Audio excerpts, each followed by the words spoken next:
Hello, my friends around the world. Captain Venom here. Today I have a very special guest, Captain Chris Pohl. You know him by Captain Chris on Instagram. He's got over 450,000 followers, does a phenomenal job, and over 26,000 hours of flight time.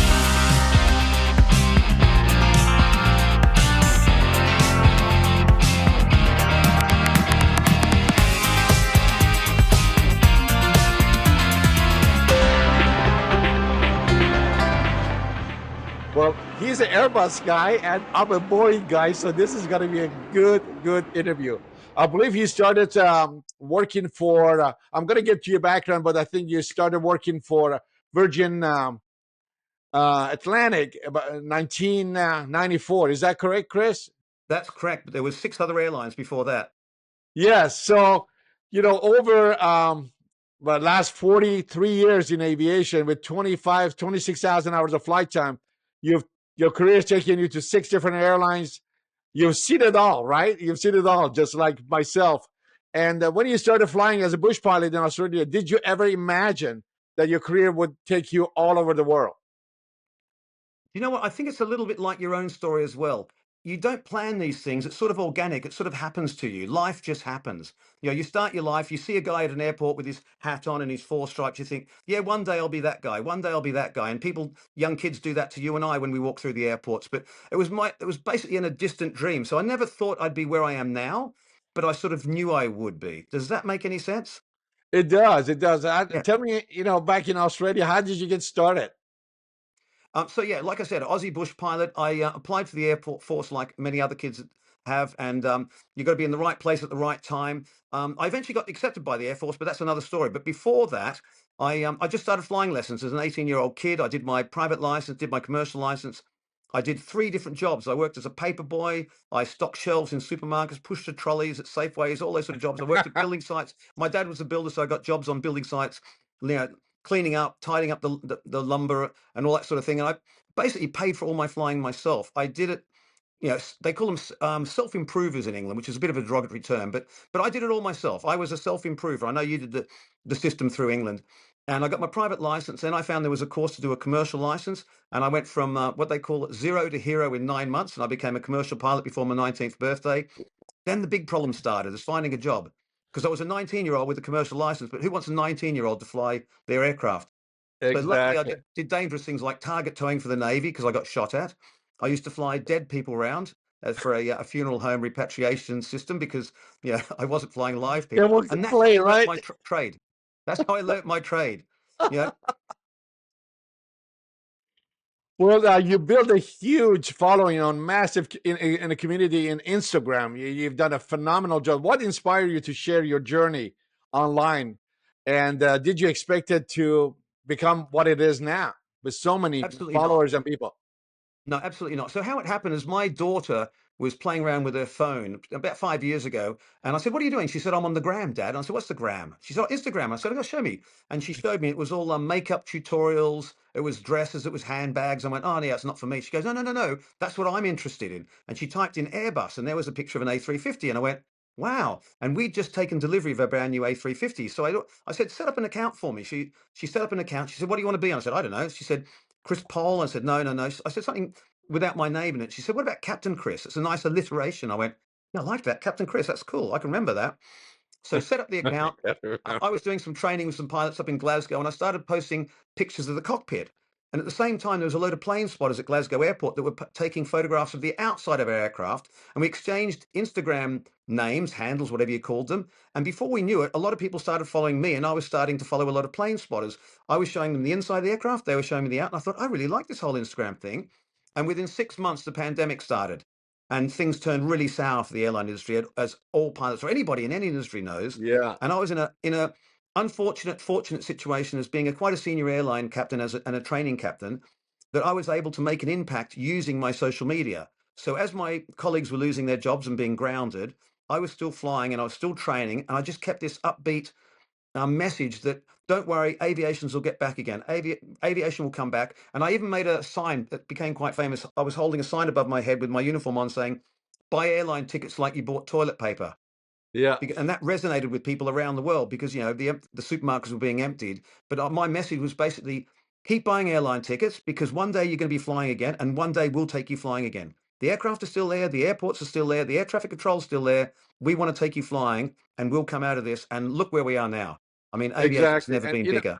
exactly. When you look at the history of mankind and the stuff that has happened, whether it was a war or other pandemics, with the social media wasn't there, the information was not getting out. I mean, there were so many, unfortunately, so many people have died of other diseases. Just like Yes, you, I knew this is going to be a period that we have to endure and go through and get out of it.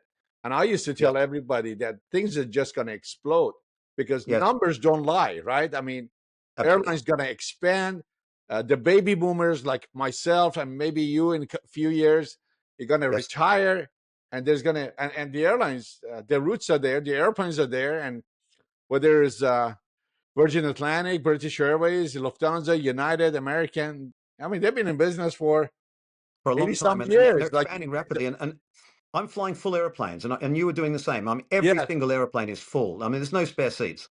yeah, yeah, and making go from point A to point B, making it easier for people, Yep. and more new destinations, leisure or businesses, connecting the world, and just making the world smaller. And I agree Yes. with you 100%. I agree that a lot of people thought, "Oh my God, aviation is over. This business is over," or No going to way. school, becoming a doctor is, you don't need that anymore because there were a lot of gloom and doom kind of people that were feeding our minds with things that this is it. This is it. Yeah. This is the world's going to end. I remember YK 2000. Remember that? Yeah. Oh, yeah. I remember that. Your computer was going to stop. We weren't Yes, able to at the communicate war. with each other. Yeah, the Yeah. world's At going to midnight. stop. Yeah. Well, as a training captain and examiner on an A350, you must have shaped life of many, many students. And what do you think separates a good pilot from a great pilot? A good pilot from a great pilot. Good pilot, a great pilot. I think you can measure it in flying hours, but I don't think any pilot is great. I don't consider myself great, and I don't think you consider yourself great. But many good pilots, like you, like me, have done great things. You've done some great things. You can talk about Chuck Yeager. Was he a great pilot? He was a good pilot, did a great thing. I watched the Y- Boom Supersonic first supersonic flight up at Harvey Desert a couple of weeks ago, and I watched a young pilot, Tristan Geppetto Brandenburg, fly the first civilian aircraft supersonic in the same route that Chuck Yeager flew in at Mojave Desert. And that was a great event. Is he a great pilot? I suppose, yeah, he'll go in the history books. But I think the whole aim of all of us is to be good. I mean, we're never great. Nobody's great. Nobody's the best pilot. The best pilot is the pilot who retires with all that knowledge and all that skill. That's the and best pilot. safely, and in one piece. Oh, yeah, yeah. I mean, do you remember? And I'll take you through this. I had breakfast with some pilots this morning, and we were talking about. I was saying how I was going to be speaking to you today, and I said, um, when you in your first 500 hours, if you're not scaring yourself almost every time you go flying, you're not doing it properly. Your first 500 flying hours, you're scaring yourself. And what are you doing by scaring yourself? You're learning, and you're Learning. learning skills, and you're learning survival. And I think the bush pilot thing was the best thing that happened to me because I learned about independence. I was out there with an aeroplane and there's nobody else to help me. I was doing the flight planning, the loading, the everything. I did everything. I had to get from one place to another with a WAC chart, which is basically a world aeronautical chart, and a circular slide rule and a China graph pencil. I There remember was no that chart. GPS or anything. Yeah. Flying across Australia with a China graph pencil on a map. There was no GPS. You just had to get there. And it was, if you went the wrong way, you're dead. You're stuck in the middle of Australia somewhere. So I learned independence and I scared myself a lot. And then we talk about the thing in the US with the 1500 hours. By the time you get to 1,000 flying hours, and I know I'm speaking to you, an experienced pilot, your first 1,000 hours, you think, I'm not scaring myself as much now. So you're That's becoming a right. better pilot. You're not a good pilot, yet you're a better pilot. And by the time you get to about 1,500 hours, you think, I'm starting to get this. And this is when the airlines in the US take young pilots and they develop those young pilots. And they're not on their own. They're not flying across Australia in a light aircraft. They're sitting next to an experienced captain. And that's when they learn their skill. Right? Yes. And we all use this analogy that if you had a brain tumor and you had to go to a hospital, would you take the 10,000 hour um, brain tumor specialist who's done thousands of operations on brain tumors, or would you take the new doctor that's straight out of doctor school? You don't want either. You want both of them together, and that's Both what of we them have in the cockpit. together, the experience Absolutely. and the You got the enthusiasm experience and the with the youth. new knowledge. Absolutely, with the Yeah. youth. And I think that's what we do in the cockpit every single day. And I think about it with that analogy about the doctors. You know, you want the experience, but you also want the new, fresh, young person in there. And also they have to learn their skills from somebody as well. And what is interesting about aviation is that because of technology is ever changing. I mean, taking a check ride every 9 months, like we were Yes. doing it, and doing CBT every 3 months, and Hmm. all of these things keeps you kind of on your toes, like Always. sharpening the saw. I always say you got to keep sharpening your knowledge. And someone like you and myself that we just love flying and we love aviation, Hmm. when we are not flying for a major airline, we fly in small airplanes. Yes. Still that stick and rudder kind of guys. And Absolutely. I really wish that the young guys that getting into aviation to make a career out of this, I really, really hope that they just don't get too accustomed and comfortable in the cockpit of a big jet Yes. and go get out of it and go fly small airplanes. Just like you said, get in some situations that you really have to You make scare the yourself. decision because it's Yep. your life. And if you have your Yep. wife or your son or your daughter with you, Yep. it's just all stick and rudder. No GPSs. I mean Yep. GPS, yes, but maybe no autopilot, Yeah. and just Absolutely. your hands are full. I just flew to Monterey and back for the last few days, and It's hard work. it's hard It's work. hard work. Yeah. It's hard work, and it's just so Yeah. satisfying, that Yeah. you Absolutely. come 100%. land in one piece, and you look back and say, you know what?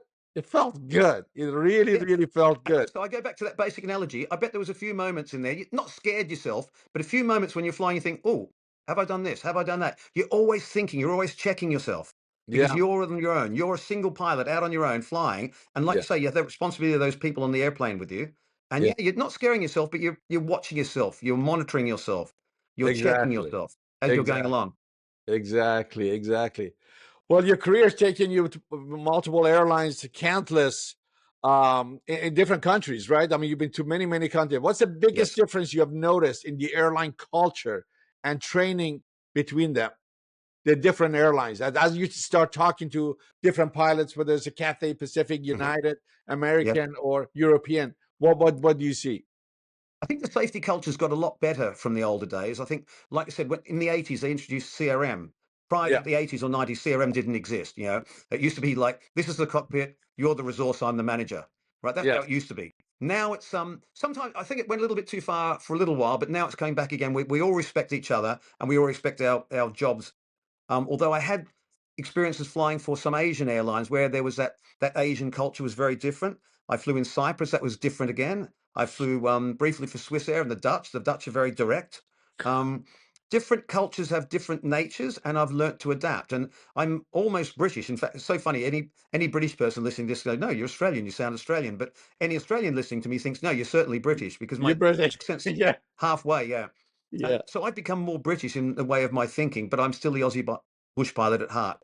In other words, I'm always thinking about survival and independence and looking after me. And if I'm safe, everybody else is safe. So Yeah. I still go back to those bush pilot roots of independence. Do you ever jump seat on other airlines, sit in the cockpit and observe to see their procedures versus yours, and what Not so difference much do you these see? days. It's more difficult. I've been on a few recently. I went to Rovaniemi up in the Arctic Circle with Finnair, and I sat on the flight deck of their A320. And again, it was so familiar because it was an Airbus. The procedures were the same, but the way they communicated and some of their nuances and their speech were slightly different from what I'm used to. I've also done the same with Air France. Air France are a French airline. They speak in English for their procedures, but they speak in French to each other. So that's different, but it's completely natural to them. So And do yeah, you I've see seen the seen difference in SOPs amongst those airline versus yours?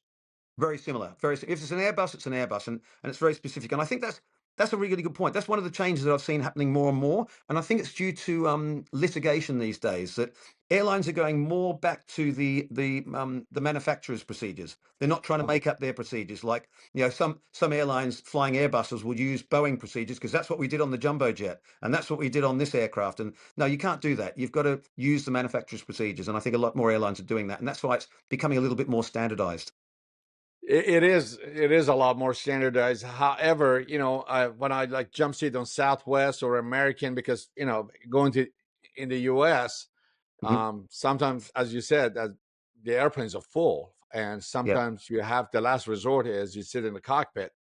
And not that I'm trying to be cheap. It's just like that's That's there's how it no is. seats back there, Yeah. and I do notice the difference in the SOPs. And then you look at yourself and what you're doing, you think yours is better, but obviously that works for them Mhm. too. And I don't know. I mean, I just wish there was more standardization, like you said, with the Yes. manufacturer procedures, like setting the altitude, setting the Yes. heading, who turns off the autopilot. I mean, if I'm flying, I could put the autopilot on. But what is really, really important, not reach out and adjust the altitude, have the other guy do it and you confirm Yes. it. Now you got four sets of eyes on it, and there is okay, I see it, it's set, 35,000 feet or Mhm. 240, and you confirm it. Just like we do in emergencies, right? Before you shut the Yes. engine down, you put your hand on the throttle to bring it back, or the fuel control switch, and you just want to make sure the other guy Identify it. Yep. identifies it. Yeah, I think that, Mhm. that's really, really, really Monitors identified. important. Um, 43 years, right, in aviation, and undoubtedly you have had moments that absolutely tested your flying skills. And can you tell me if there was something that pushed you to your limits? Like in my It case, I pushed me mean, to my limits, everybody but knows United I remember being 1175. I remember being a very not so much nothing in your scale of major incidents, but I remember being a very young 30-year-old A340 captain flying into Kai Tak Airport in a hurricane. Well, they call them a cyclone there, a typhoon. Oh, And the old approach, was it the yeah, the old curved the IGS IGS approach? approach. Oh So my goodness, remember you're flying that? into Kai Tak, you've left London, you've been flying for 12 hours or Yeah, 11 and a half, 12 hours. The weather forecast was the weather was going to be bad, but not as bad as when you got there. yeah, There's not many diversions, and you're 30 years old, and you've got 300 people behind you who are relying on you, yeah, and it's blowing a gale and it's pouring down with rain. But because you've done the approach many times, because you know the approach, you know where the checkerboard is, and you descend down to that checkerboard, you're thinking, right, if I that's don't all see that check it checkerboard, when you head towards it. you're heading towards a mountain Don't hit, with a right? Turn with a right. yeah, absolutely. So it's a red and white checkerboard the size of a drive-in theater screen, and you are Yep, heading towards that in the driving rain, but you can't see it. And you're descending, and you know that that checkerboard's on a mountain side, and you're heading yep, towards that checkerboard, and you get down to 800 feet, and yep. then you see it, You- and you see it, and you Then you go immediately to turn almost a 45 degrees 45 right. degree bank to the right. Yeah, and you continue to descend, but you know that you've got your hand on those thrust levers, and if you don't see that checkerboard, you turn 90 degrees right, full power, and up you go and have another go. Yep, But then you're yep, thinking about, but before you commence that approach, you're thinking, how much fuel do I have to do this approach before I have to divert to? And Macau wasn't an option, I remember. There was, yep, airports much further away that I had to consider. I mean, I had extra fuel on, but, fuel is life. But I remember those sort of moments, when you're a young pilot, but you're not thinking about your age because you're as young as you're the age that you are. But yeah, you're confident, and there's four pilots in the cockpit. You're the one at the controls. So yeah. moments like that, I was remembering, and another one over breakfast. I was thinking, moments that experience counts. I remember I was in Boston a while back, 340-600. It was, what it's like in Boston. It was snowing. It was a blizzard. We pushed back. We were de-iced. We started our holdover time, which is the time that we need to get airborne within. And it's like we got 30 minutes from the time that we started that de-icing till we get airborne. So we're like, so we had 15 minutes to de-ice, another 15 minutes to taxi, and we need to get airborne. And that must have been 45 minutes. Yeah, I remember 45 minutes. So we pushed back. The de-icing was completed. The tugs had gone, and then we lost all our instruments. It was like we had a total FMA failure, and we lost all our instruments on the dash. We lost our fuel instruments. We lost everything. Right, and I So knew everything electronic, you just went yeah, it's like blank. when your computer goes tilt. It's like like when your computer the screen goes blank. So we just went, oh my god, what do we do now? Okay, so an inexperienced pilot would have just called the company, got the tug out, gone back on stand. There was no stands available. It was a busy night in Boston. So I thought, Right. what can I do? So I said, okay, ladies and gentlemen, I made a PA. What we're going to do is we need to reset our aircraft just like you'd reset your computer. So it's going to go dark. And I shut down the whole airplane, turned the batteries off, and waited. This is the Airbus thing. Yep. Waited. The emergency lights came on in the cabin. I'd made a PA. Then I turned all the batteries on one after another, started up the APU again, started everything up, got the computers going, everything started working. We're watching our clock, did our checks, did our procedures, taxied out and got airborne and safely off to London. So those sort of You things know, not happen every day, but that's what experience counts, is you know yes. what to do when you need to do it. Yeah. Because you have seen that many, many times, not to Uh-huh. that extent, Yep. but because you have seen it and you know there's something not right, but Yes. you know what you can do. You know, the interesting thing is when I started flying Boeing 75 and 767 almost 30 years ago, it was the same thing. If Hmm. there was some glitch in the programming or something, no matter what Shut the it down. mechanics did or everybody did, they would come and say, okay, shut the engines down, take the external out, put it back on. That wasn't fixing it. The problem No. existed over and over. And I flew with an old captain who was an engineer. He had figured out, just like what you said, that you got to depower the whole darn thing. Hmm. Depower it, just take the power out, just wait about a minute or so, put the batteries back on, get it back started, and everything would go away. Because have a perfectly fine airplane, you just can't explain what is going on with it. And you're absolutely right. That type of experience, a new captain, a new co-pilot who have never experienced that, what would Yes. you do? Go back to the game, which I did It's, too, right? You did too, yeah, probably. it's You exactly the went to the same. gate a few times Mhm. to finally realize that, maybe we can do something different and make it work. One of the things I'm most proud about with my Instagram is I try to explain complex things that we do as pilots in the layman's terms. Because a lot of people who follow me are young people who want to become pilots, or the traveling public who are scared of flying, who want to know why we do certain things, but they're interested in our life. And an example of shutting down the aircraft is, when you're trying to, you've got an iPhone, and you're trying to airdrop a photo to somebody, and your phone's not working or their phone's not working. What do? You shut down both phones, Yeah. you wait, you turn it back on again, always works. And Yep. that's what I did to the airplane. I shut it down, turn it back on, it all works again. Yep. Complex Yep. systems, simple terms. So during the pandemic with your son, and what kept you motivated that you could tell like other people, just that aviation is going to come back, because really people thought that's it. I know United borrowed like $16 billion because Yes, our management thought, as Delta, American, everybody else was laying off people and yep, shrinking to profitability, right? I mean, that's one of the theories yes, they do. You got to downsize so you can keep the doors open and fly. But United chose not to do that. We kept everything going. Everybody was on a payroll. Maybe they yes, went to 50 hours minimum if they wanted to, but yes, we got a paycheck, everything, and they keep ordering airplanes because management thought that this is going to be over, whether it's 6 months, 1 year, or 2 years, yes, and people are going to start flying again. more And than ever.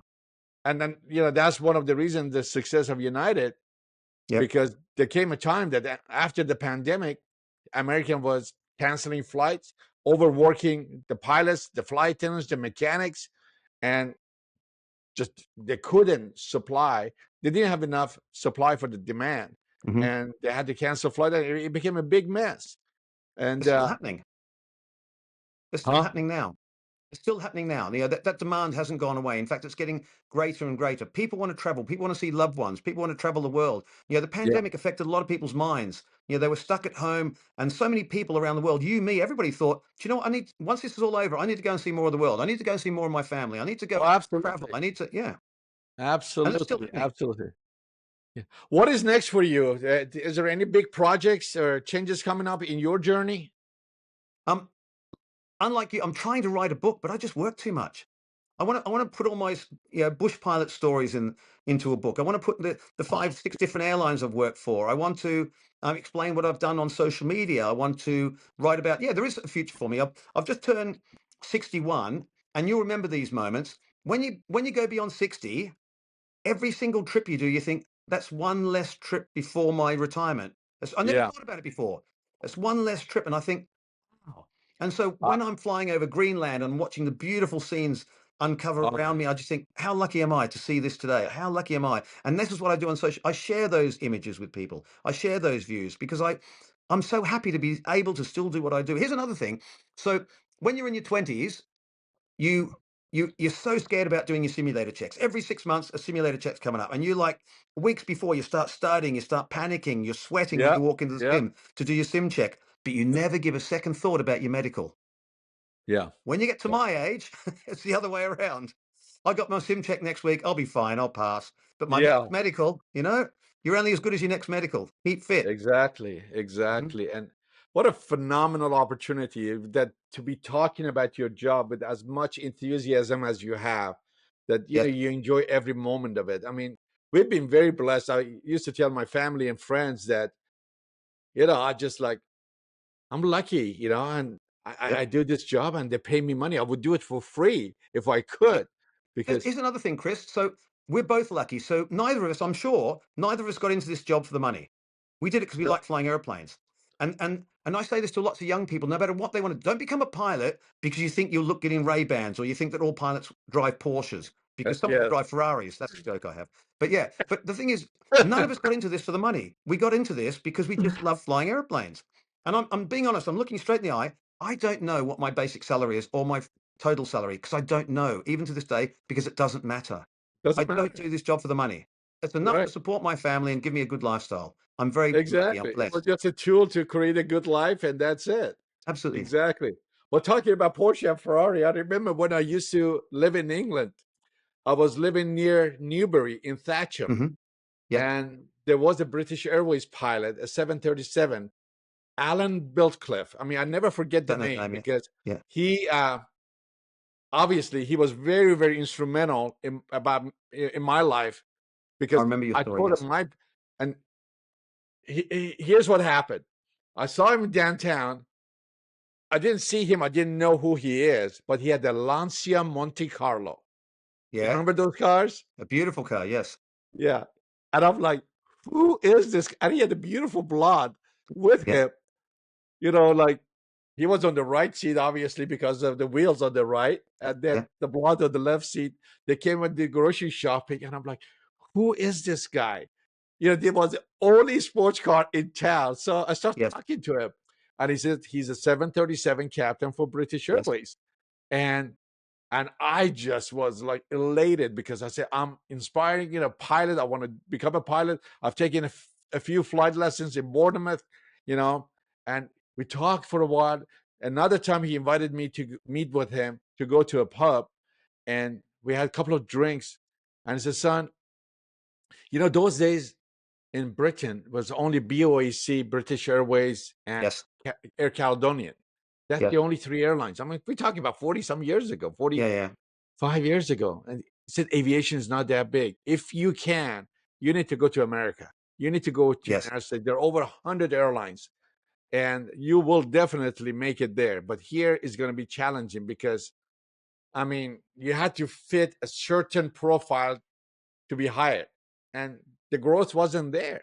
The growth Yes. wasn't there. It was, after the deregulation in the US, then other airlines kind of popped up everywhere in Europe, whether it's Ryanair or was the EasyJet, and they just Yes. all duplicated. Southwest became a low cost carrier, and at that time there was not that many opportunities. And then I come to United States, and they're like, you got Pan Am, you got Eastern, you got TWA, you got United, you got Delta, you got American, and So much choice.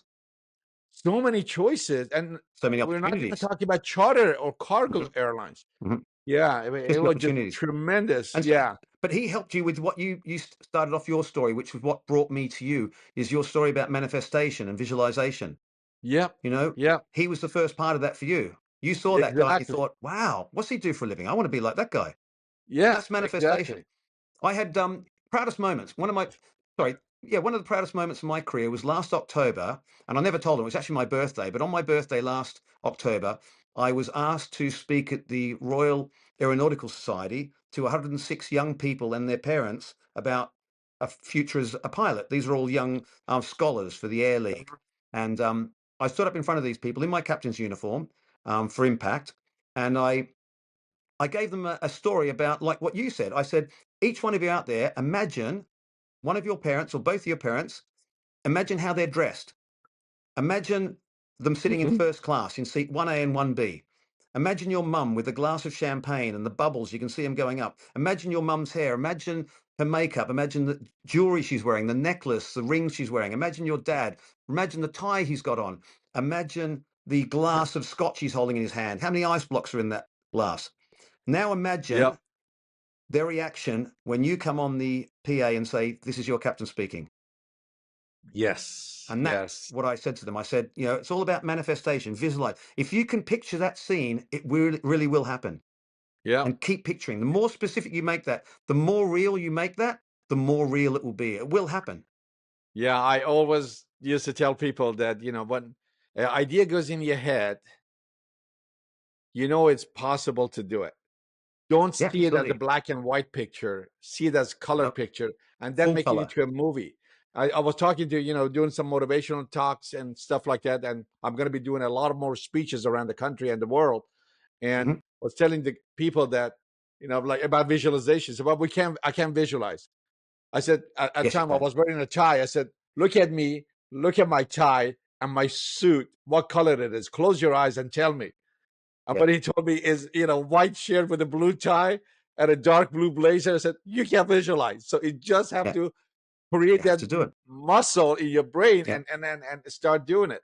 But here's the thing: when an idea is put in your head and it goes from your head to your heart, you begin to believe it.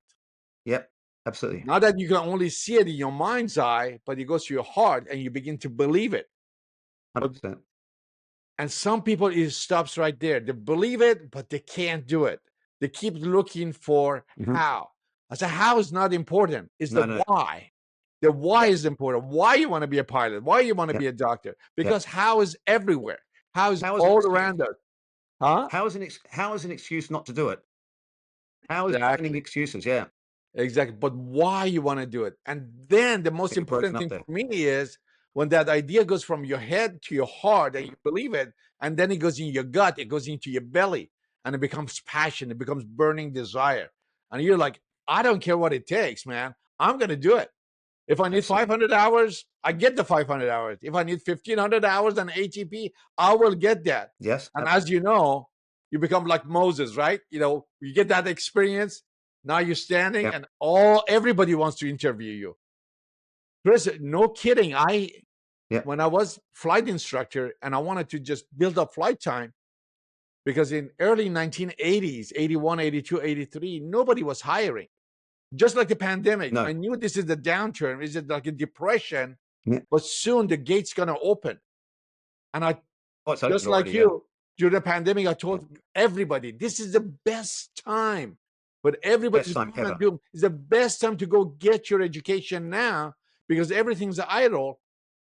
And when they start, you're just like sprinting forward. You're Yeah. right at the gate to start the race. And a lot of people who listen to me already are flying for major airlines as a captain.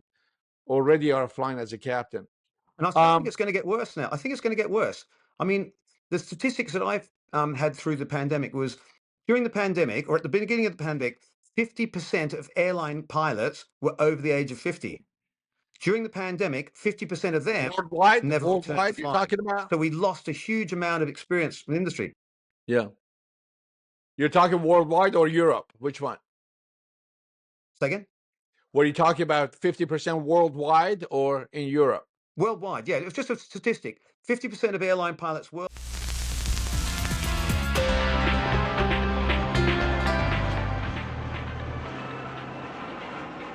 So go back to, we were talking about 50% of the airlines worldwide and the shortage of pilot.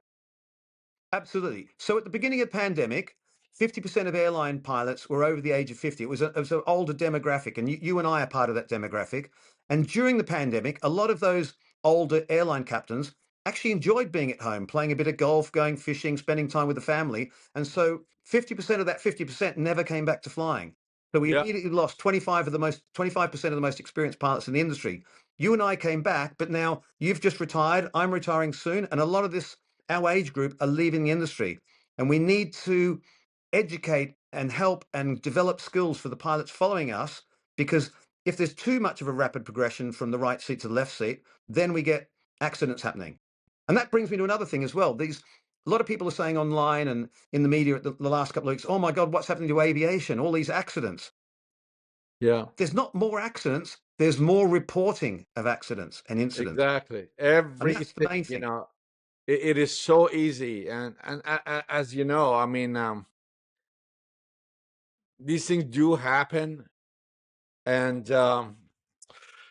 because of technology, because of social media, because everybody has an iPhone. I mean, we're Everybody knows seeing about things it that we immediately. never saw before. No. I mean, like that crash in Toronto, Canada, from a cockpit of another jet. I mean, some people are raising an eyebrow. What are you doing filming if you're sitting in a Yes. sensitive area just short of the runway? But again, the things Yes. that we be showing people, and it goes worldwide, it goes crazy, is that everything is at people's fingertip now. And Immediately they have worldwide. Yes. immediately, there's a lot more eyes on this than it was ever before. Um, Yes. I do agree with you, Excellent. though. Like in the U.S., we're hearing numbers like short. They're short of pilots, so 60,000 plus pilots the next 10 years. That's a lot of pilots, Oh, and it's huge number. not just for people Yeah. that sit in the cockpit in aviation. And now you got new mechanics coming on board, and we have the same thing going on with the air traffic Yes. controllers. It's the whole Same industry. thing going on with the flight attendants. So it's a Yes. whole like a recycling process Yeah. going on. And I'm really, really hoping that the younger people, like you said, don't get into aviation to make money or fly big jets. Get into aviation because it's passion. And what do you have? Mhm. What advice do you have for professionals or people who want to become professional pilots? And aviation is their passion. What would one advice you would give them? I don't know so much advice. I think it's like it's not easy to get into aviation, so you've got to have passion to be able to do it. You've got to have that determination to continue on. You've got to have that perseverance to get where you and I were able to achieve. Otherwise, you give up. And people do give up in this industry and they say, oh, it's too hard or it's too difficult. It's nothing's too difficult if you really, really, really, really, really want it. As I say, nothing truly worthwhile in life is easy, right? If you really Right. want something, you can achieve it. You just got to work that little harder. And I think that my best advice for um, to improve in the industry is actually listen to the old blokes like us. We've got something to add to their experience. And whenever I'm flying, I'm trying to be as open as I can with some of the younger pilots. And I'll sit there and I might make a comment or a quip or something. They go, oh, I didn't do that right. I say, no, no, no, but you could have done this and you could have done that. And they go, oh, right. Okay. Where'd you learn that? I said, I don't know. I just know it. And that's what one of my favorite skills in the simulator is when we do a debriefing and we're talking Uh-huh. about what went well and what didn't go well in the simulator. I'd say, what went well? That went well. Why did it go well? Well, because we did this, that, and the other. Okay, what about the stuff that didn't go so well? Why didn't that go well? Well, because forgot to do this and forgot to do that. But also, what if you'd done this? And then there's this little light bulb moment, and they go, "Yeah, we could have done that as well." And I Yep. say to them, I said, "Look, I'm not cleverer than you are. I just had the opportunity to sit in the back seat of simulators and watch other pilots making the same errors day in, day out, and we're Yeah. all trying to help each other. We're not Yeah. training, we're coaching. I'm not a training captain. Exactly. I'm a coach. I coach professionals to become better and Yeah. safer at what they do. Yeah, I mean, there's a big difference between being a teacher and telling people or coaching, getting them Yep. to think.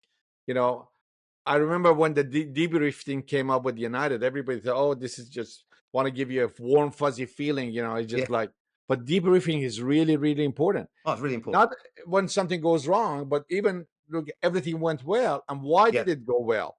Yep. And then you can start building on that habit pattern going forward and Yes. making sure that you're first of all, or you're on the right path, right? Yes. You're not going to make the mistakes, and that you're building a new habit pattern that's going to improve your communication in the cockpit, which is Yes. really, really important with the other guy.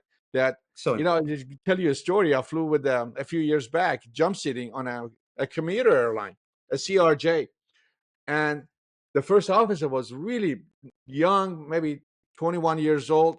Actually, he was 21. And asked him, well, a couple of things happened, and he wasn't speaking up. Yeah. So when we landed and the captain left the cockpit, I said, look, there were a couple of things that me sitting back here, even though I don't know your SOP, I don't work for your airline, I'm with United, I could see that things wrong. Why didn't you speak up? I said, well, he's the captain. I can't say anything. So Uh, wrong. those days are gone. Those days are gone. Don't Yeah. don't be afraid. And he was on probation. I said, don't let that get in your No, way, because after all, it's your life and other people's life. absolutely. And soon you're going to be a captain. So, oh no, I'm not going to make captain for another. I said, No. he said that I have the opportunity. Like the progression was so fast that within 6 or 9 months he could make captain. But in the U.S., you got to get ATP when you have when you're 23 years old Hmm. and 1,500 hours. Yes. And that also happened to me when I was working for a commuter. I wasn't, I had the experience, I had the seniority to make captain, Yeah. but I couldn't because I wasn't even 23 years old Yeah. to get my ATP. You see what I'm saying? Yeah. So I said, use this time, learn from the experienced guys, but don't be quiet. Because Don't be at the quiet. end of There's the two day, parts. Yeah. your life is online too, man. Your Absolutely. life is online. As yeah. And you were talking about the books. I wanted to not to promote the books, but it's Look not at that guy. easy. Yeah, I It's know. not I easy. know. I write more. I've written more on Instagram. Thousands, Yep. thousands of dollars, changing two publishers, Yes. getting it on social media, putting it on platforms, and then promoting it is not easy. And I was just talking to my girlfriend last night that I have so much information up here that I want to write another book. Yes. And when things are settled down a bit, hopefully with the new tools available, I would write it. And of course, as you know, I was born in Iran. I don't speak the language that well, but my video has been watched by 40 million people. And they always wanted this book in Persian or Farsi. So we have a Yes. Farsi Oh, yeah. Of version as course. well. Of course. Yeah. Yeah. And, it's available on Amazon, except that country. Yeah. And Oh, wow. almost Seriously. $7 because they don't Seriously. have Amazon. Yeah. So we had to go to their version of the Amazon with the Yes. new publisher to make sure that they have access to. And plus, because my book was a little political, Yeah. some chapters because my dad was a politician and he Yes. spent many, many So years they wouldn't want to show that. in Yeah. prison. We had to get this edited so it Yes. would be better for them. But Yeah. Of course. you're right, though. I mean, it does take a lot of time, a lot of energy, and a lot of money to Yeah, put I've it got to together. just do it. But there's no. But Yeah. I've but just got to like do it. anything else, so once you've done the first one, the second Yeah. one is going to be Yeah. a I lot know. easier, a I lot just got to get easier. started. I've got so many things to do. So I'm yeah, busy. I'm busy. you know what? I retired in August Yes. last year, so I've been more busy than I was when I was flying. Yes. It seems like picking up this podcast, going places, doing the leadership seminars, being a Yes. keynote speaker, and just spending time with family. Just everything. It just I'm busier than ever. Hmm. And I thought my life's gonna be boring, and I don't know what I'm gonna do because I talked to a lot of pilots that Yes. were retiring. I'm more excited right now than I was before. Oh, yeah. I miss I'm being at excited about it. 40,000 feet. Yeah. Don't get me wrong. I miss being at 40,000 Yeah, feet over Greenland or there's like Iceland. I was watching a sunrise the other day, and I was thinking about guys like yourself and people who've retired that they hated that feeling of the sun coming up and burning their retinas as they're flying across the Atlantic. But somehow I still enjoy that because I know Oh, that I do too. one day I won't be able to enjoy it. I do that too. And just like you though, I fly small airplanes, so and it just feels so good when you're up in the Yeah, air and you're dealing with all those dials. You try to figure things out. It feels so so good. yeah, I've got to Well, get more. aviation storytelling has really evolved with social media, YouTube, and podcasts. Where do you see it going next? I mean, you're doing a phenomenal job. I don't know who does your videos and pictures. I mean, it's great. Quality you put out is absolutely amazing. Do you think platforms like Instagram will continue to lead, or do you think there's another shift coming? What do you see is happening? Well, you've seen it in our life, hasn't it? It's like we had not MySpace, and then we had Facebook, and now Facebook has evolved into something that people show pictures of their food on. It's like your aunts and your uncles are all using Facebook, and people our Yeah. age are still using Facebook, but the young people, they're all on Instagram. So Instagram's still got it at the moment, but what's next? I don't know. You know, I really don't know. In fact, that's why I've got to keep in touch with my kids. They're in their 20s. They'll fill me in. My daughter and my son got me on Instagram. So if something else comes along, I'm sure they're going to say, "Hey, Dad, you need to be doing this." In fact, my son said, "You need to be doing more on YouTube." I thought YouTube was gone, but as we're seeing with you today, YouTube is still growing. And also, I think YouTube is growing more with podcasts and sort of like niche podcasts, like what you're doing now. You're doing a niche with airline pilots, with your career, for people that are interested in this sort of thing. And we need to pass on the knowledge to the people who want to get involved in aviation, who want to become pilots, so they can listen to whatever we've got to say, and hopefully it's a positive message that we're giving to those people. So I think you've got to be ready to see what's evolving, what's changing. I think TikTok, is that still going? I'm not sure if it's going in the States. I still post on TikTok. TikTok is huge.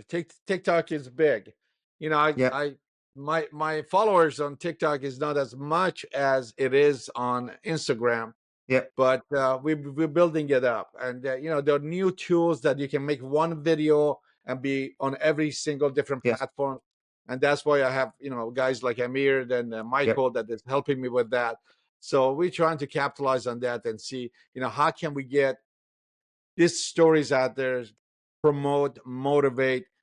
yeah, And you know, one of the most important things to me was, I don't know if you remember, there was a magazine in the US called Flying Magazine. yeah. Lovely I don't magazine. know. Yeah, and at Yeah, the and end of before you it, tell it me, was, yeah, the end of it, I learnt from flying from that. I yes, learnt from flying. Yeah, yes. I used to get yeah, those magazines. I couldn't afford the magazines. I used to go to news agents and I'd open the yes. back page and read it and then put it back. You know, the first one I actually put my hand on Yeah. was in Newbury, in England. Yes. Yes. And that's why in the back page, first of I all, learnt from flying from that. Yeah. I learned flying from that. And that's Yeah. when you learn from other people's mistake, whether they succeeded and Yes. survived, or Yes. the NTSB report says they did this wrong.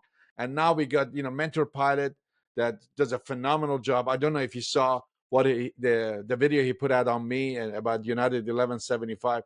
He did a phenomenal job. So Yes. if you haven't seen it, I'll send you the I link. learnt from flying from And that. Yeah.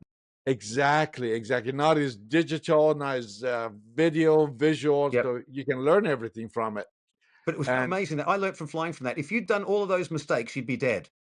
Right. But exactly, by reading about other people's mistakes, think, I'm not going to do that. I'm not going to do that. I'm not you going to know, do that. that's And so it's great. interesting you say Yeah. that, because Yeah. I tell people we live or we operate at such a level of excellence in the cockpit. And if I compare that to the decisions some managements make for corporations, Yeah. you know, they make bad decisions that lose millions of dollars, Yes. or they go into a country to operate and they pull out millions of dollars, or they open a maintenance center and a year later they shut it down and 500 million is gone, or they Yeah. decide to go into flying private jets and you're leaving the core business of being an airline to Yes. operate private jets and lose $1 billion. I always say, if we as pilots Oh, made yeah. those type of grave mistakes, people would be dead, Yeah. Absolutely. 100%. because you just can't. You know, like in our career, you know, we go almost to zero mistakes in the cockpit, and we're very fortunate to have succeeded Yeah. doing takeoff after takeoff, landing after landing. Yes. And because of your skill, because of your knowledge, because of your thirst for knowledge, and keep improving yourself and improving your skills. And when, you know, unfortunately something horrible happens, like what happened to me, which probably Yeah. wouldn't be a big deal if I was over the US. I could just circle down and land at 50 or 100 airports Yes. around me. But to be over the Pacific Ocean with nowhere to go for 200 miles, flying an airplane with the engine cowling off, you know, producing tremendous amount of drag. Not only I had to rely on my own skills, I had to rely on the other two guys in the Absolutely. cockpit. 100%. Yeah. And you know, That in my skill base speeches, again. I always say that 5 stars lined up that day for me to make that successful landing. I Absolutely. could not have done it by myself. It was a truly a team effort. And But at the having same one time, mission. yeah. At Say the same again? time, the Swiss cheese lined up to allow that situation to occur, and then you had to recover from that. We talk about that Swiss cheese I thing. want to add to that.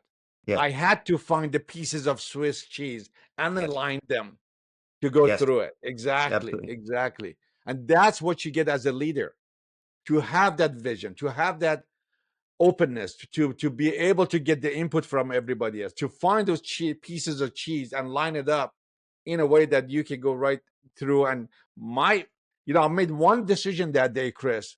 Today is not the day we're gonna die. Period. Mm. And that gave me the energy to visualize, and I did. I visualized the best landing I have ever made, that everybody's going to walk out of that airplane without a scratch. And no matter what, you know, was thrown at me, no autopilot, airplane Yes. shaking like crazy, You you did it. know, I did it and did it, and Yeah. with the others' help. You know, I remember Paul saying that after my co-pilot, after landing, Captain, you can let go. At that time, I realized my left hand was glued on the yoke and the right hand on the throttle. I mean, which airline pilot you know that on the top of descent has max thrust on the good engine just to maintain 1,200 feet per minute descent? Because if I'd brought the power back, you know, and descend at 4,000 feet a minute like we normally do, you wouldn't have made it. I wouldn't have made it. Would not have made it at all. You know, a lot of people ask me, you know, what lessons, what can you teach us about this? There's nothing I can teach. All I can tell you is whatever skills you're learning, keep practicing, practicing, practicing. When you go to, I was the one in the simulator that always stayed behind. You know, when you get done with the check ride, it's a 4-hour session. You might be done else. 3 hours, 3 hours 15. Yeah. And the instructor was about, great job. You know, you passed your proficiency check. You know, thumbs up. Gonna sign you off. Is there anything you want to do? And most you know what I always no. huh? And A lot of pilots say, "Oh, do you want to go home?" No, always go back. Yeah. See what you can learn. You know what I used to do all the time for 38 years, from 727 to 737 to 74, 75, 76, 777. I said, I'd like to do two things. Put me about 10 or 20,000. No, put me at 20,000 feet. I want to do a barrel roll to the right and barrel roll to the left. Yes.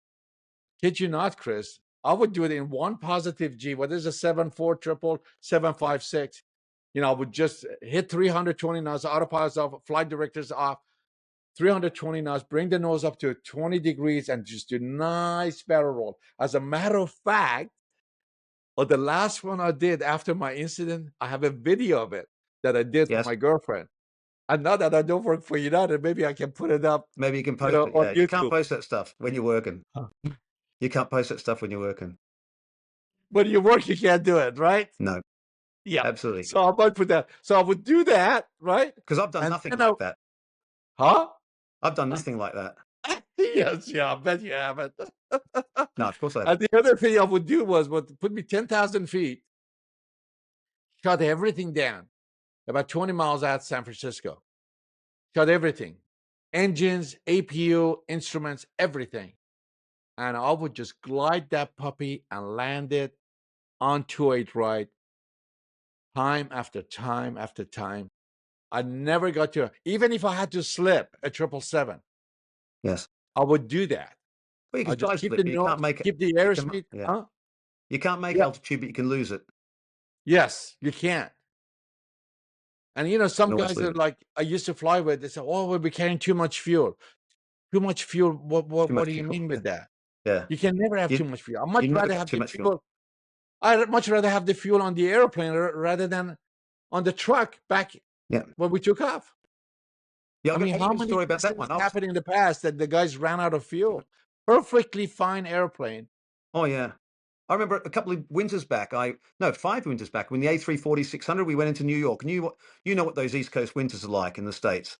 We left at Heathrow. We were just about to leave Heathrow, and I said, "Stick another 20 tons on." They went, 20 tons? I went, "Yeah, 20 tons. We want 20 tons extra holding fuel." Why so much? I said, the only useless fuel is fuel that's in the Bowser. Let's stick it on the airplane. So we flew to New York. We got to the holding pattern at New York. There was a blizzard going through. It was terrible weather. They couldn't clear the runways quick enough to get the aircraft in and out. And we went into a holding pattern. And as most of the aircraft individually went off to Newark and Boston and Philadelphia. Oh, yeah, they're in the holding pattern. It says minimum fuel. They have to get out. Stayed in the hold, stayed in the hold, stayed in the hold, stayed in the hold. Airport open, we landed. If you go to Boston, on a night like that, you land at Boston, you're now stuck there. You now need to be de-iced again. You now need to get fuel. You're going to be 2 hours on the ground, and you might even get stuck there if the blizzard gets worse. And so how much is 20 tons worth of fuel worth? About $20,000. Yeah. De-icing is going to cost you $25,000, and a night stop for 300 passengers, that's going to cost you a lot more. So in our case, fuel on. Yeah. In our case, being a professional pilot, you know, we would talk amongst each other, says, you know, as long as we're not violating any FARs, we can extend the flight. You know, you're on the ground, but as soon as the door would open, the flight attendants are like, we're out of here. Now, two of you sitting in the cockpit, or 3 of you with 300 passengers, no flight attendants. Yeah. Now, the company has to go get flights. I've been in your situation so many times that other people are leaving the holding pattern and go to other airports. And I would carry fuel because in the U.S., as you know, some of these airports get saturated. Yeah, absolutely. Yes. Yeah, you And don't want to then be going let's say anywhere else. you want to go to, you're landing in Boston and say, okay, well, I can go to Philly. Well, they Yep. can't take you. Or I Yep. can go to um, JFK. They can't take you there because Now you're in a 20, worse 30 more situation. airliners have gone in. And fuel's running out. Yeah, yeah. Like I said, there's never a time when you've got too much fuel. Yeah, there's never time. And, take it off the runway. It never took off like Yeah. expedited to go to the taxiway. Like if I have a couple of 1,000 feet of runway behind me, I go to the beginning of the runway and take off. No, I don't Yep. want to leave the pavement behind me No, no, and no. have to abort. Yeah, absolutely. You know what I'm saying? Yeah, yeah. Some guys do that, and it just makes me cringe. It Yeah, really when you makes me take an cringe. intersection departure, you go, no, no, no. Why? Why would you? What? Yeah. What? I mean, what is that 10 seconds or 20 seconds savings? Yeah. Take the And pullback. Murphy's Law being Murphy's Law, Yeah. right at that time is going to happen. Something happen. That's the time I when you was need. talking to Peter and Juan Brown when they do investigation, like Juan, accident investigation is not the accident that happens. Some of this happens in dispatch when I mean Oh, yeah, of course. flight Yeah. ops Yeah, yeah. when you're making the decisions. You know, remember that Eastern airline crash many years ago into Everglade? Everybody The focused on the Everglade. light bulb. There were all three of them were looking at a light bulb that wasn't working. Yeah. Perfectly fine airplane. Yeah. And they drove it You into the know, ground. they put it into Everglade, killed Yeah. everybody Yeah. simply because the focus was on a light bulb. If you're in the cockpit, you're doing your not the cockpit in flight ops, you're doing your flight planning. You're checking the other guy out. You're talking, see what he is on, or she is, her mind and what she's going through. I mean, Yes. there was a case that the person is going through a divorce, an absolute mess. And I said, you know what? Go home. It's Yeah. okay. No, You I've had don't the have similar to be on this situations. mission. Yeah, I've had similar situations in the simulator. People turn up for the simulator and they're not doing that well. And then you have a halftime break and you go for a coffee and you pull them aside and say, what's going on? You're not performing today. What's going on? And then they come out with something. My mum's in hospital. She's very ill. And I go, what are you doing here? Oh, Exactly. I just want to get my sim over and done with. You think, no, no, no, no, no. You turn up for the sim the same as you turn up for an airplane. Go Yeah. now. Go and see your mum.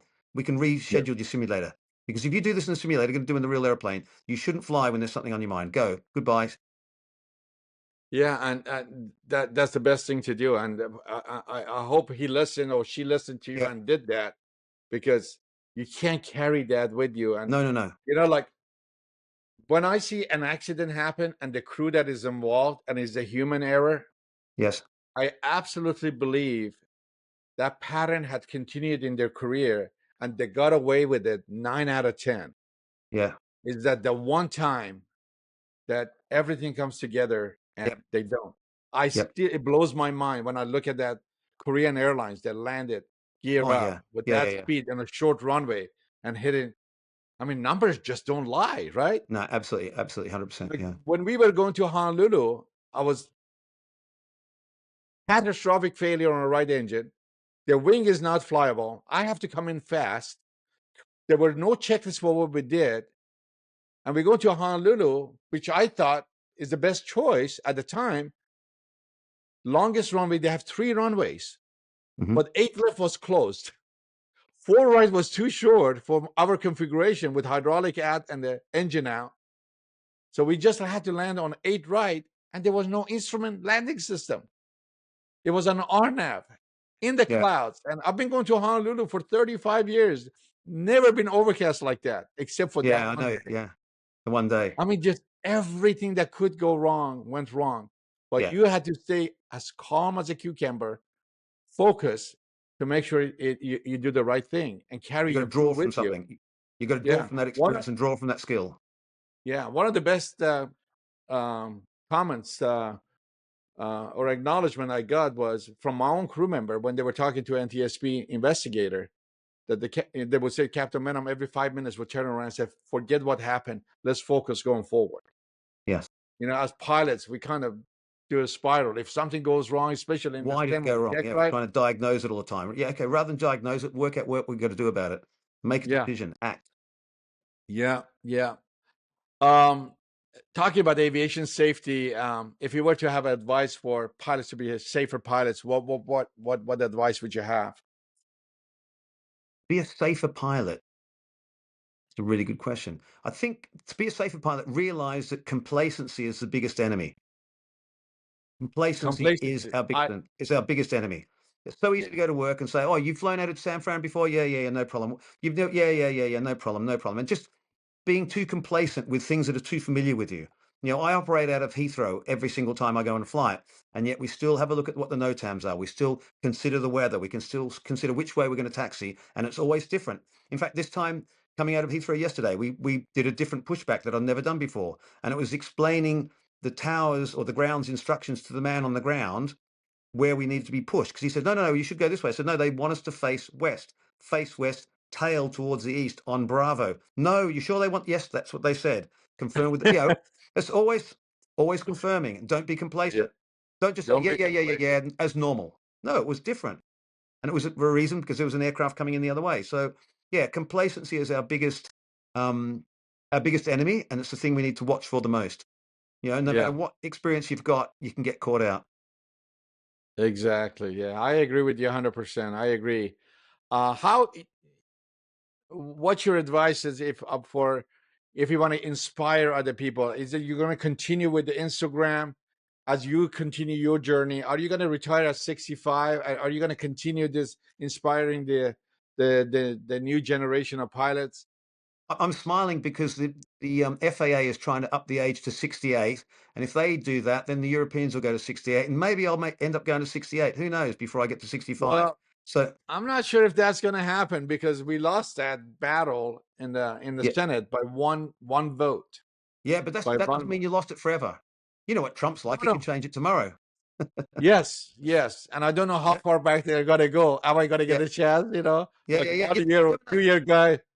Because no, because I really do believe that we don't have much experience in the industry coming in at the moment. We don't have enough pilots coming in. You said what numbers like 6,000 pilots we need.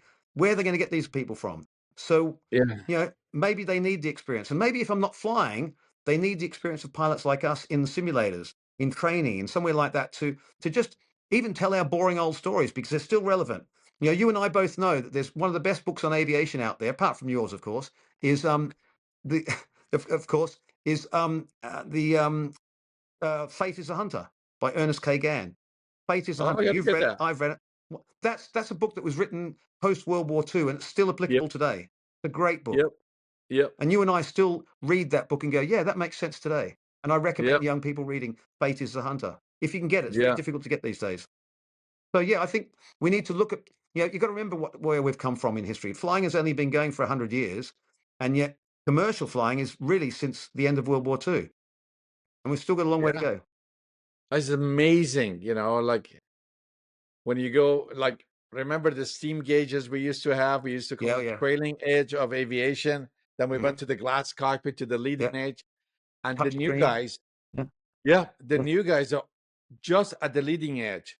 Yes. But the thing is, they're bringing AI into the business in such a Yes. way that there is a push in the US to go to one pilot Hmm. and then soon maybe a drone, just like, the movie Star Wars or something takes off and lands by itself.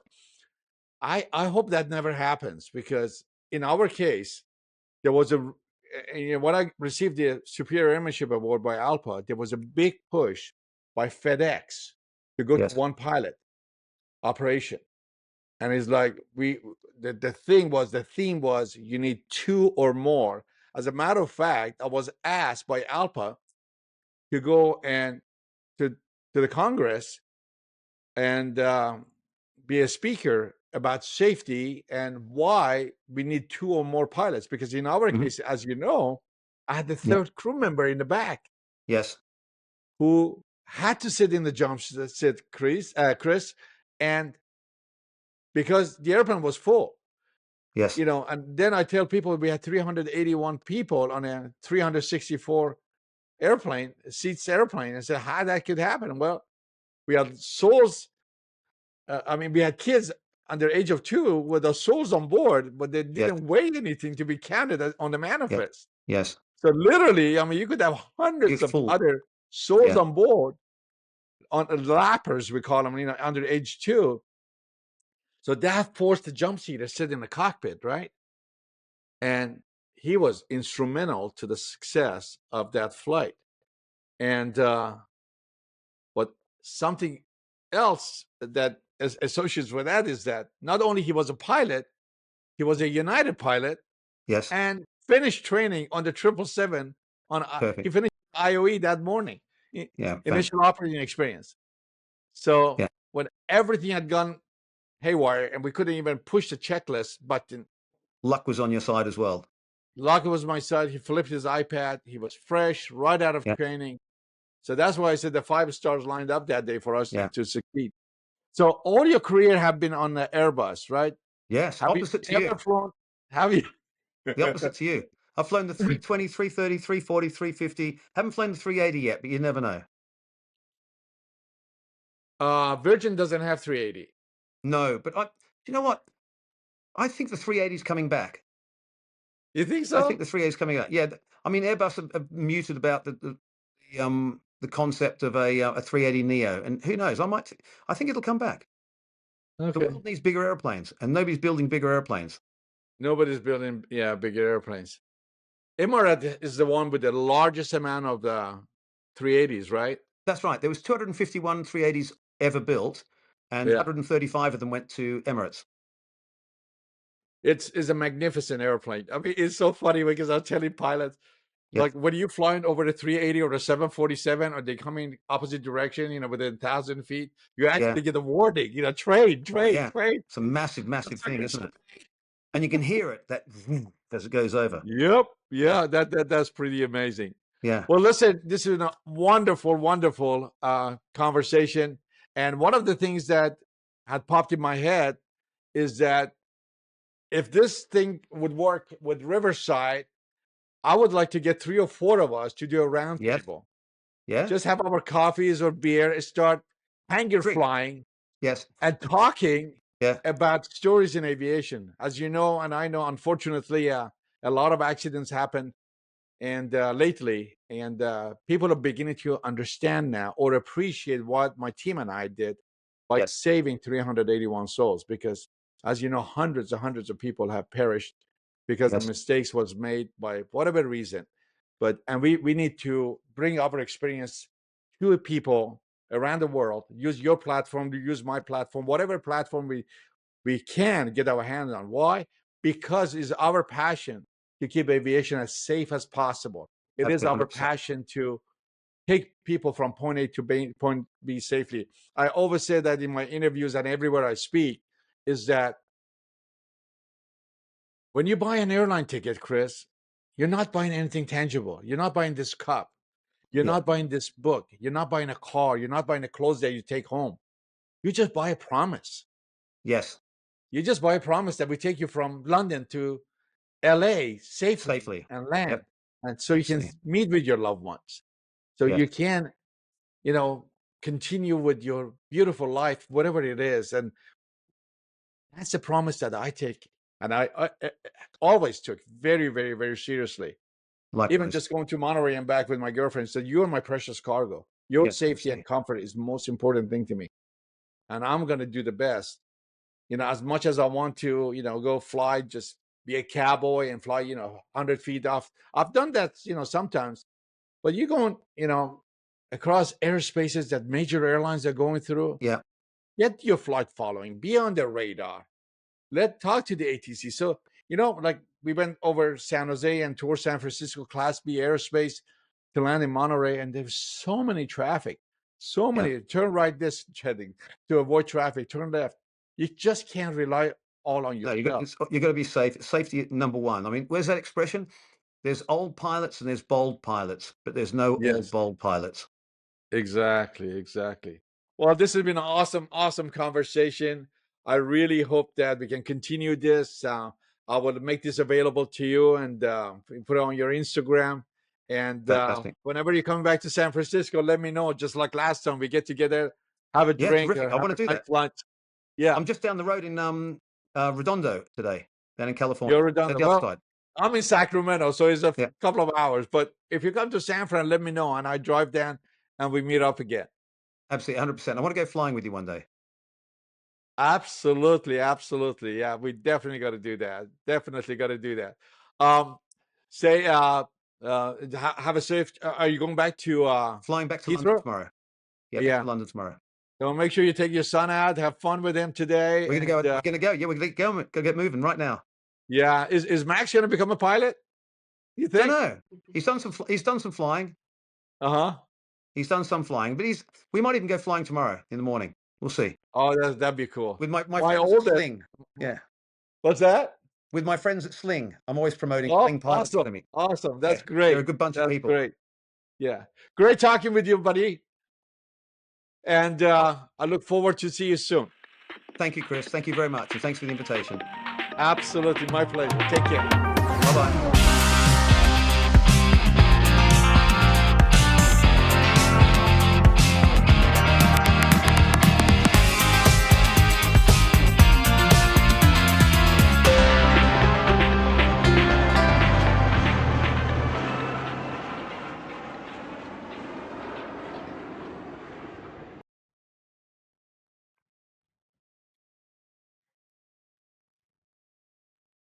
Fantastic. Yeah, terrific. I want to do that. I'm just down the road in Redondo today, down in California. They're the other side. Yeah.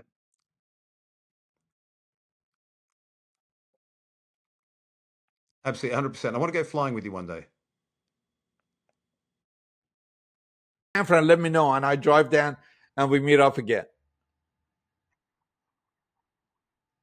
Absolutely, absolutely. Flying Yeah, back to we London definitely tomorrow. got to do that. Yeah, back to London Definitely got to tomorrow. do that. Say, We're gonna go. have We're a gonna safe. go. Yeah, Are you going back go get to moving right now. Heathrow? Yeah.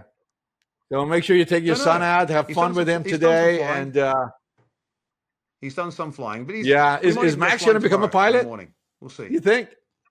With my friends at Sling. Uh-huh.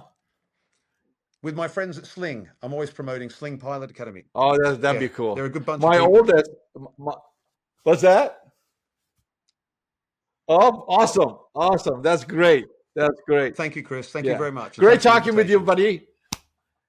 And I look Bye-bye. forward to see you soon. Absolutely. My pleasure. Take care. Bye.